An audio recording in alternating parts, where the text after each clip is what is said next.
आपने Apple company का नाम तो सुना ही होगा, वही जो स्मार्टफोन बनाती है।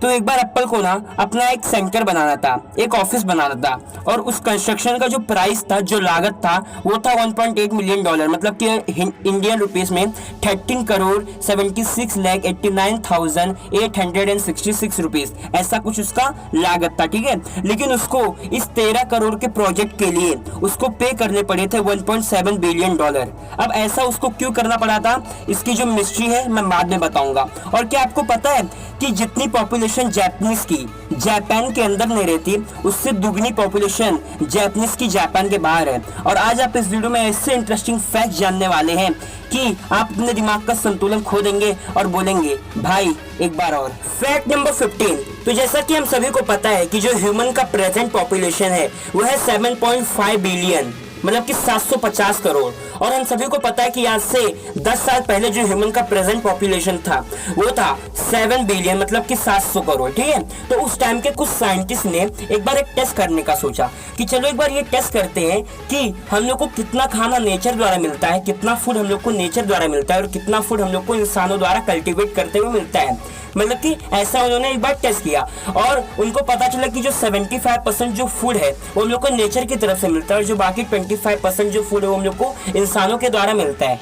उसके बाद उनके दिमाग में एक और आइडिया आया कि चलो एक बार ये टेस्ट करते हैं कि वो जो 75% जो खाना हम लोग को नेचर से मिलता है उसमें से कितने सारे जन, मतलब कि कितने सारे नेचुरली जन हम लोग के लिए खाना बनाते हैं। ठीक है, तो जब उनके पास इसका रिजल्ट आया तो चौंक गए। बस 12 अलग अलग टाइप्स के पेड़ और 5 अलग अलग टाइप्स के एनिमल हम लोग के लिए खाना बनाते हैं, मतलब कि बस 17 जन हम लोग के लिए खाना बनाते हैं। इसलिए तो हम लोग बोलते हैं nature is great. Fact number 14। जैसा कि मैंने मेरे वीडियो के स्टार्टिंग में ही कहा था कि जितनी पॉपुलेशन जापान के अंदर नहीं रहती, उससे दुगनी पॉपुलेशन जापान के बाहर है। अभी आप लोग सोच रहे होंगे कि जापान तो एकदम डेवलप नेशन है, एकदम डेवलप कंट्री है और वहाँ के लोग भी अपने देश से बहुत प्यार करते हैं, तो वहाँ के लोग तो अपने देश को छोड़ के जा ही नहीं सकते।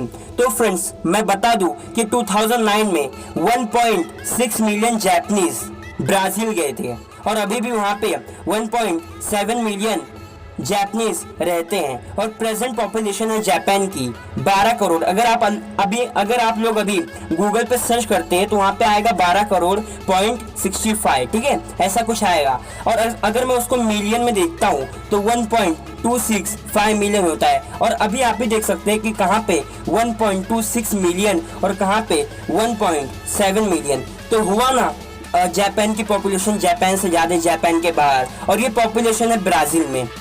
Fact number 13। क्या आपने कभी वायलिन बजाया है या कभी ना कभी उसको छुआ तो रहेगा ही, उसका जो धनुष रहता है उसको कभी ना कभी छुआ ही रहेगा या फिर कभी ना कभी आपने उसको देखा ही रहेगा।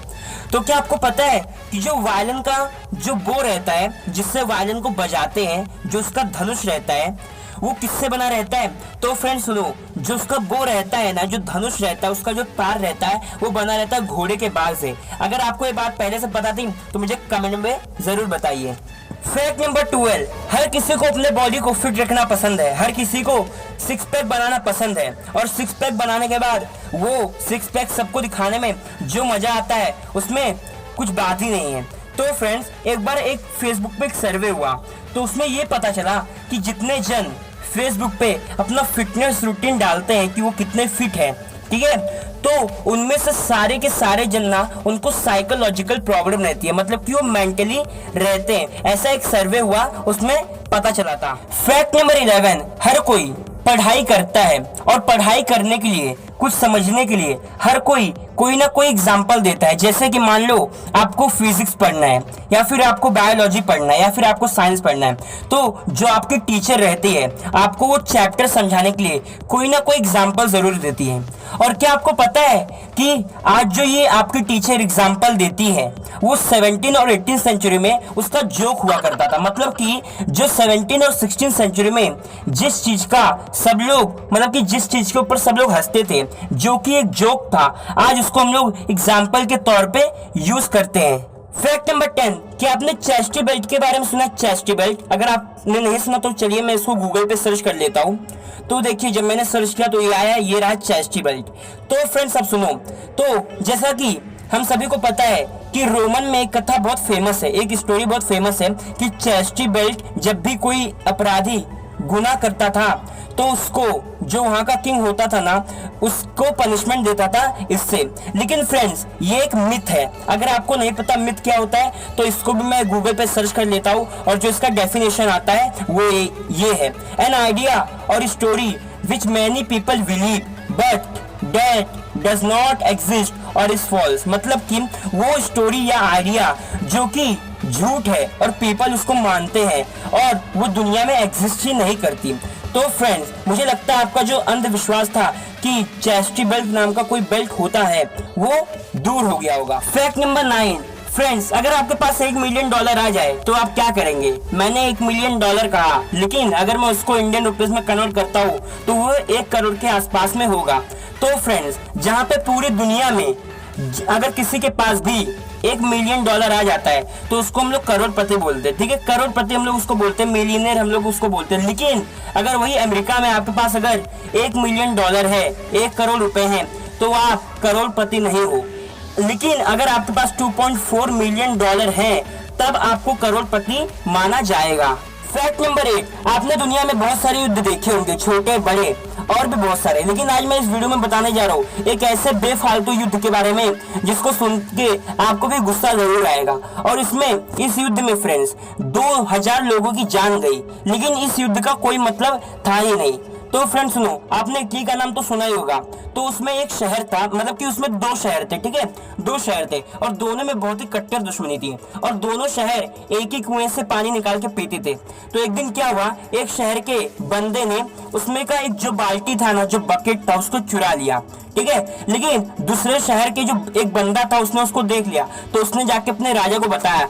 तो उस राजा ने अपनी आर्मी तैयार की और उस शहर के ऊपर हमला कर दिया और उसके बीच में 2000 जन की जान गई, लेकिन उस युद्ध का कोई भी मतलब नहीं था। और ये जो युद्ध हुआ इसका क्या मतलब हुआ? इसका कुछ भी मतलब नहीं हुआ, फालतू में लोग लड़ते रहते। कैसे कैसे लोग हैं दुनिया में। फैक्ट नंबर 7, तो जैसा कि आप सभी को पता है कि मैंने मेरे वीडियो के स्टार्टिंग में कहा था कि एप्पल को एक बार $1.7 बिलियन पे करने पड़े थे, मतलब कि 1286840500000 रुपीस, इतने रुपीस एप्पल को पे करने पड़े थे। लेकिन जो उसका जो लागत था वो खुद था 13 करोड़ रुपए, ठीक है, 13 करोड़ था। अब ऐसा क्यों हुआ था? तो फ्रेंड्स सुनो, तो क्या हुआ, एक बार एप्पल को अपना एक सेंटर बनाना था नॉर्थ कैरोलिना में, ठीक है, सेंटर बनाना था, अपना एक बिल्डिंग बनाना था। लेकिन उनको जिस प्लेस पे बिल्डिंग बनाना था उस प्लेस पे एक कपल रहते थे, मतलब कि उनका वो जमीन था। फिर एप्पल ने उनसे बोला कि हमें ऐसा ऐसा चाहिए, हम लोग आपको इतना रुपया देंगे, आप लोग इसे मतलब कि हमको दे दो। लेकिन वो जो कपल थे उन्होंने बोला नहीं, हमको मतलब कि इतना पैसा नहीं चाहिए। तो ऐसा ऐसा कुछ हुआ। उसके बाद एप्पल ने मतलब कि उनको ऑफर दिया कि हम लोग आपको $1.7 बिलियन देंगे, आप लोग हमको ये जमीन दे दो। और उसके बाद मतलब कि वो जो कपल थे उन्होंने एप्पल को वो जमीन दे दी। अभी आप ही सोचो, जिस प्रोजेक्ट की कीमत थी 13 करोड़ रुपए, उस पे उन्होंने $1.7 बिलियन खर्च किए। अभी इससे समझ जाओ कि एप्पल कितनी बड़ी कंपनी है। फैक्ट नंबर 6, आपने रग्बी फुटबॉल का नेम सुना होगा नाम। वो एक गेम है, मतलब कि फुटबॉल टाइप का रहता है, कुछ इस तरह का होता है, जैसा कि आप वीडियो में देख सकते हैं, कुछ इस तरह का ये गेम होता है। आपने और मतलब कि बहुत सारे टाइप्स के रग्बी देखे होंगे, जैसे कि ग्राउंड रग्बी, उसके बाद आइस रग्बी, लेकिन आज मैं दिखाने जा रहा हूँ अंडर वाटर रग्बी, मतलब कि जो वाटर के पानी के अंदर रग्बी का गेम। तो फ्रेंड्स सुनो, ये जो गेम होता है ना अंडर वाटर रग्बी, ये कैसा होता है, ये एक पूल के अंदर होता है, जो पूल रहता है, जिस पूल के अंदर ये होता है वो 7 फीट गहरा होता है और इसके अंदर 2 टीम रहती है, दोनों में 6 प्लेयर रहते हैं। और इसमें गोल तभी माना जाएगा जब एक प्लेयर बॉल को लेके भाग रहा है और उसके अपोनेंट वाला प्लेयर उससे अगर बॉल छीन के गोल करेगा तभी गोल माना जाएगा। और नॉर्मली रग्बी में क्या होता है कि आप एक बार गोल कर दो तो गोल हो गया, मतलब कि कहीं से भी आप गोल कर दो तो गोल हो गया। लेकिन ये ग्राउंड रग्बी और आइस रग्बी से अलग होता है। फैक्ट नंबर 5, तो जैसा कि हम सभी को पता है कि जो जीपीएस है वो पूरी दुनिया में फ्री है और उसको कोई भी ऑपरेट कर सकता है। लेकिन जो ये मेनली जहां से ऑपरेट होता है, जहां पे इसका हेडक्वार्टर है, वहां से इसको एक दिन को ऑपरेट करने का जो खर्च आता है, जो पैसा आता है, वो तकरीबन रहता है $2.5 मिलियन, मतलब कि 25 करोड़ रुपए के आसपास रहता है। और इसका जो पैसा जो पे करती है वो रहती है अमेरिकन गवर्नमेंट के रेवेन्यू टैक्स से इसका पैसा पे होता है। That's great. Fact number 4, friends आपने कभी ना कभी जो हैप्पी बर्थडे सॉन्ग है वो कभी ना कभी अपने घर में प्ले तो किया होगा। अगर आपका हैप्पी बर्थडे आता होगा, अबे मैं भी क्या पागल हूँ, हैप्पी बर्थडे तो सबका ही आता है, मतलब कि आपने कभी ना कभी तो इसका यूज किया होगा हैप्पी बर्थडे सॉन्ग का। तो फ्रेंड्स सुनो, 2016 तक ये जो हैप्पी बर्थडे जो सॉन्ग है ना, ये मतलब कि कॉपीराइट था। अगर आपको इसका यूज करना, मतलब कि आप अगर इसका विदाउट परमिशन यूज करते थे 2016 तक, तो आपको पैसा देना पड़ता था, और अगर आपको इसका यूज करना होता तो आपके पास लाइसेंस होना जरूरी था। और फ्रेंड्स हमको उसका शुक्रिया अदा करना चाहिए जिसने इस सॉन्ग को कॉपीराइट से नॉन कॉपीराइट कर दिया, मतलब कि अभी हर कोई इसका यूज कर सकता है और हर कोई अपना बर्थडे एकदम धूमधाम से मना सकता है। थैंक यू जिसने भी ये इस सॉन्ग को नॉन कॉपीराइट किया। फैक्ट नंबर 3, तो फ्रेंड्स एक बार क्या हुआ वर्ल्ड वॉर 2 में, मतलब कि विश्व युद्ध 2 में एक बार क्या हुआ कि जो जर्मनी थी, जो नाजी पावर था, उसने एक बार लंदन पर लाखों, मतलब कि लाखों करोड़ों के नोट गिराए जो कि जर्मन करेंसी थी। अब आप जानना तो चाहते होंगे कि उसने ऐसा क्यों किया।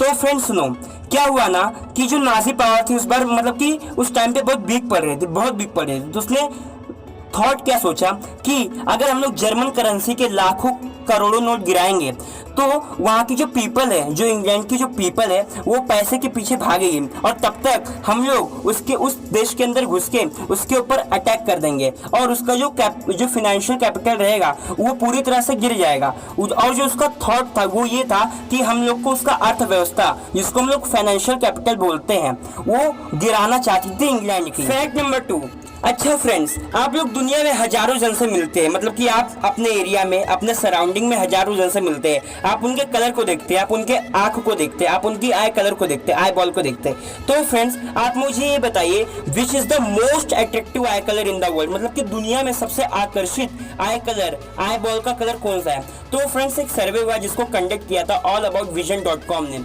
मतलब कि ये एक ऑनलाइन सर्वे था और उसमें 66,000 प्लस पीपल ने ये चूज किया कि जो ग्रीन आई कलर है is the most attractive I colour in the world. और असलियत में भी साइंटिस्ट ने भी प्रूव किया कि जो ग्रीन आई कलर है वो बहुत ही आकर्षित आई कलर है। फैक्ट नंबर 1, अच्छा फ्रेंड्स आपने कभी ना कभी किसी ना किसी से प्यार तो किया होगा, जिसको हम लोग इंग्लिश में लव बोलते हैं, LOVE लव, ठीक है, हम लोग उसको बोलते हैं। तो फ्रेंड्स जैसा कि आप सभी को पता है कि इंडिया में ताजमहल को हम लोग द सिंबल ऑफ लव बोलते हैं, मतलब कि प्यार का सिंबल बोलते हैं, हम लोग उसको प्यार के नजरिए से देखते हैं। लेकिन फ्रेंड्स मैं आपको बता दूं कि इंडिया में एक प्यार का सिंबल नहीं है बल्कि 2 प्यार का सिंबल है, और जो मैं दूसरा वाला बताने जा रहा हूँ वो टेक्निकली हम लोग उसको प्यार का सिंबल बोल सकते हैं, मतलब कि प्रैक्टिकली तो नहीं बोल सकते लेकिन उसको प्यार का सिंबल हम लोग बोल सकते हैं। तो फ्रेंड्स आपने एडम्स ब्रिज का नाम सुना होगा जिसको हम लोग हिंदी में राम सेतु भी बोलते हैं।